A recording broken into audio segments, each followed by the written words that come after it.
To read to you One Friday Morning by Langston Hughes. Um, and this is a story about civil rights. While I'm reading it, I want you guys to think about prejudice, how things have changed over the years, and what they are like now. This story was published in 1941. So think about that time period and what was going on during that time. So I'm going to read the story to you. This PDF is also on your assignments page, so you can just read it by yourself if you want to. There's also questions attached. All right. Even in the not officially segregated North, there was often a wide gulf between the color blindness of the American dream and the racial discrimination in daily life, which early in their lives crushed the aspirations and dashed the hopes of promising young black Americans. In this story, published in 1941, celebrated poet, novelist, and playwright Langston Hughes, so he was born in 1902 and he died in 1967, describes such an incident in the life of a talented and proud American high school student, Nancy Lee Johnson, whose family had moved from the deep South to the North so that she might have better opportunities. Describe Nancy Lee. What do we learn about her from her picture, which had come out of her soul, her own life? What, to begin with, are her attitudes toward her country and toward her race? Has it changed by the end? What do you think of Miss O'Shea's speech to Nancy Lee, and can her story about the Irish become Nancy Lee's? Is Nancy Lee's hope at the end unrealistic? Has the move north been in vain? Is colorblindness a possible or desirable prospect in America for blacks, for whites, for everyone? If racial prejudice is at odds with the American dream, what about racial pride and racial preferences? So let's start the story. The thrilling news did not come directly to Nancy Lee, but it came in little indirections that finally added themselves up to one tremendous fact. She had won the prize. But, being a calm and quiet young lady, she did not say anything, although the whole high school buzzed with rumors, guesses, reportedly authentic announcements on the part of students who had no right to be making announcements at all, since no student really knew yet who had won this year's art scholarship. But Nancy Lee's drawing was so good, her lines so sure, her colors so bright and harmonious, that certainly no other student in the senior art class at George Washington High was thought to have very much of a chance. Yet you never could tell. Last year, nobody had expected Joe Williams to win the Artist Club scholarship with that funny modernistic watercolor he had done of the high level bridge. In fact, it was hard to make out there was a bridge until you had looked at the picture a long time. Still, Joe Williams got the prize, was feted by the community's leading painters, club women, and society folks at a big banquet at the Park Rose Hotel, and was now an award student at the art school, the city's only art school. Nancy Lee Johnson was a colored girl, a few years out of the South, but seldom did her high school classmates think of her as colored. She was smart, pretty, and brown, and fitted in well with the life of the school. She stood high in scholarship, played a swell game of basketball, had taken part in the senior musical in a soft, velvety voice, and had never seemed to intrude or stand out, except in pleasant ways, so it was seldom even mentioned her color. Nancy Lee sometimes forgot she was colored herself. She liked her classmates and her school. Particularly, she liked her art teacher, Miss Dietrich, the tall, red-haired woman who taught her law and order and doing things, and the beauty of working step by step until a job is done. A picture finished, a design created, or a block print carved out of nothing but an idea in a smooth square of linoleum, inked, proofs made, and finally put down on paper. Clean, sharp, beautiful, individual, unlike any other in the world, thus making the paper have a meaning nobody else could give it except Nancy Lee. That was the wonderful thing about true creation. You made something nobody on earth could make but you. Miss Dietrich was the kind of teacher who brought out the best in her students, but their own best, not anybody else's copied best. For anybody else's best, great though it might be, even Michelangelo's, wasn't enough to please Miss Dietrich, dealing with the creative impulses of young men and women living in the American city in the Middle West and being American. Nancy Lee was proud of being American, a Negro American with blood out of Africa a long time ago, too many generations back to count. But her parents had taught her the beauties of Africa, its strength, its song, its mighty rivers, its early smelting of iron, its building of the pyramids, and its ancient and important civilizations. And Miss Dietrich had discovered for her the sharp and humorous lines of African sculpture, Benin, Congo, Makonde.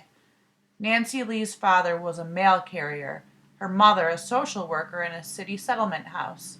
Both parents had been to Negro colleges in the South. And her mother had gotten a further degree in social work from a northern university. Her parents were like most Americans, simple, ordinary people who had worked hard and steadily for their education. Now they were trying to make it easier for Nancy Lee to achieve learning than it had been for them. They would be very happy when they heard of the award to their daughter. Yet Nancy did not tell them. To surprise them would be better. Besides, there had been a promise. Casually one day, Miss Dietrich asked Nancy Lee what color frame she thought would be best on her picture. That had been the first inkling. Blue, Nancy Lee said. Although the picture had been entered in the Artist Club contest a month ago, Nancy Lee did not hesitate in her choice of color for the possible frame, since she could still see her picture clearly in her mind's eye. For that picture, waiting for the blue frame, had come out of her soul, her own life, and had bloomed into miraculous being with Miss Dietrich's help.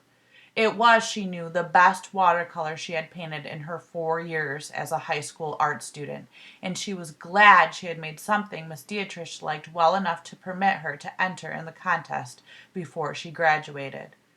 It was not a modernistic picture in the sense that you had to look at it a long time to understand what it meant. It was just a simple scene in the city park on a spring day with the trees still leaflessly lacy against the sky, the new grass fresh and green, a flag on a tall pole in the center, children playing, and an old Negro woman sitting on a bench with her head turned. A lot for one picture, to be sure, but it was not there in heavy and final detail like a calendar.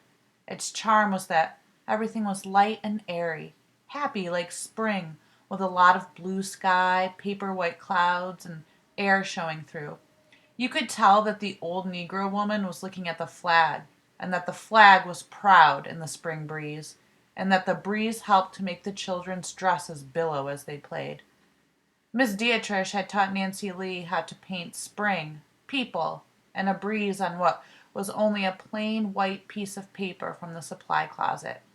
But Miss Dietrich had not said make it like any other spring people breeze had ever seen before.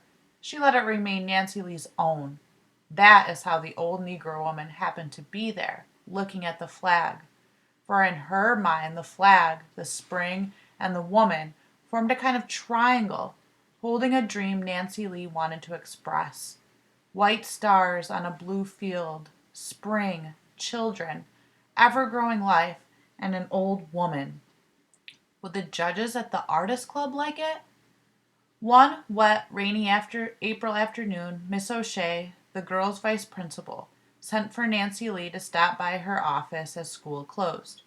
Pupils without umbrellas or raincoats were clustered in doorways, hoping to make it home between showers. Outside, the skies were gray. Nancy Lee's thoughts were suddenly gray, too.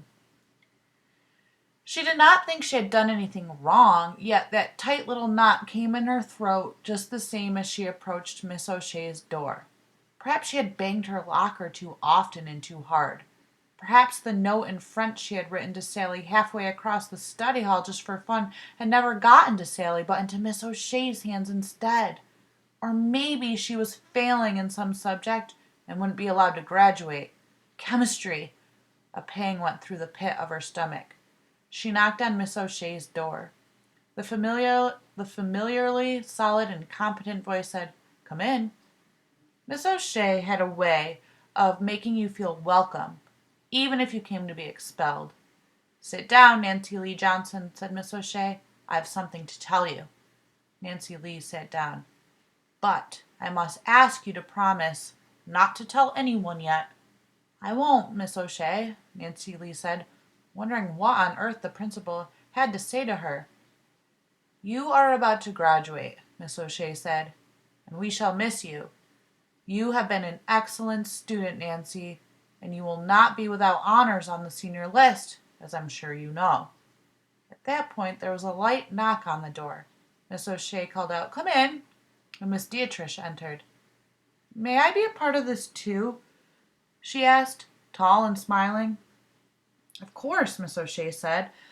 "I was just telling Nancy Lee what we thought of her, but I hadn't gotten around to giving her the news.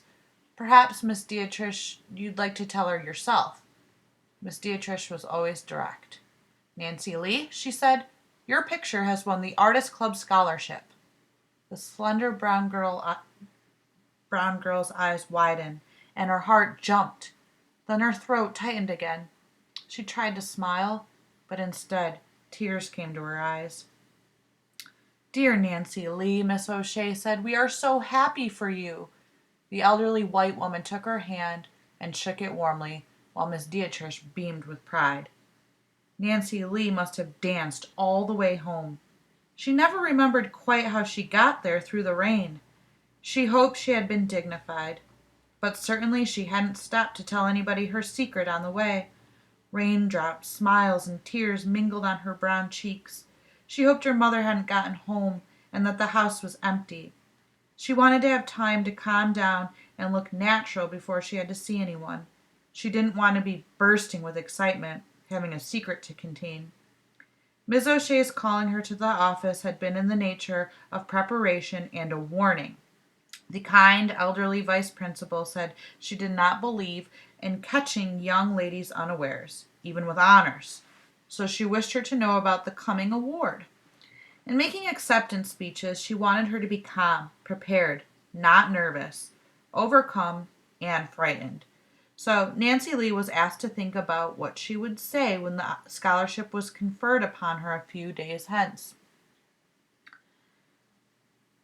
both at the Friday morning high school assembly hour, when the announcement would be made, and at the evening banquet of the Artist Club. Nancy Lee promised the vice principal to think calmly about what she would say. Miss Dietrich had then asked for some facts about her parents, her background, and her life, since such material would probably be desired for the papers. Nancy Lee had told her how, 6 years before, they had come up from the deep south, her father having been successful in achieving a transfer from one post office to another, a thing he had long sought in order to give Nancy Lee a chance to go to school in the North.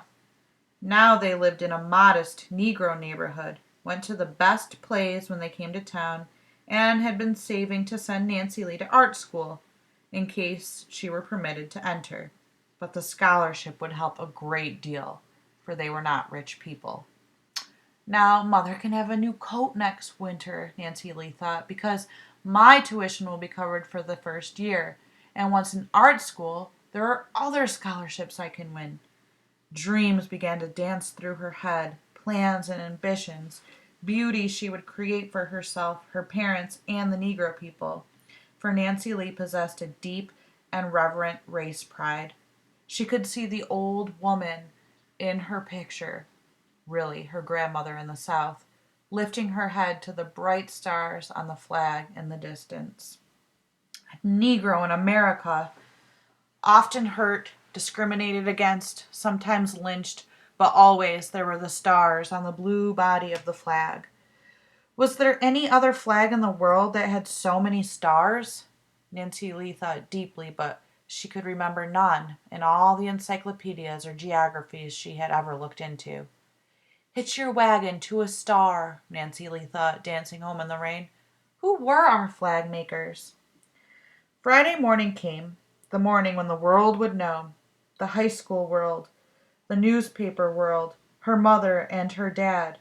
Dad would not be there at the assembly to hear the announcement, nor see her prize picture displayed on the stage, nor listen to Nancy Lee's little speech of acceptance. But Mother would be able to come, although Mother was much puzzled as to why Nancy Lee was so insistent she be at school on that particular Friday morning. When something is happening, something new and fine, something that will change your very life, it is hard to go to sleep at night for thinking about it, and hard to keep your heart from pounding, or a strange little knot of joy from gathering in your throat. Nancy Lee had taken her bath, brushed her hair until it glowed, and had gone to bed thinking about the next day, the big day when, before 3,000 students, she would be the one honored student.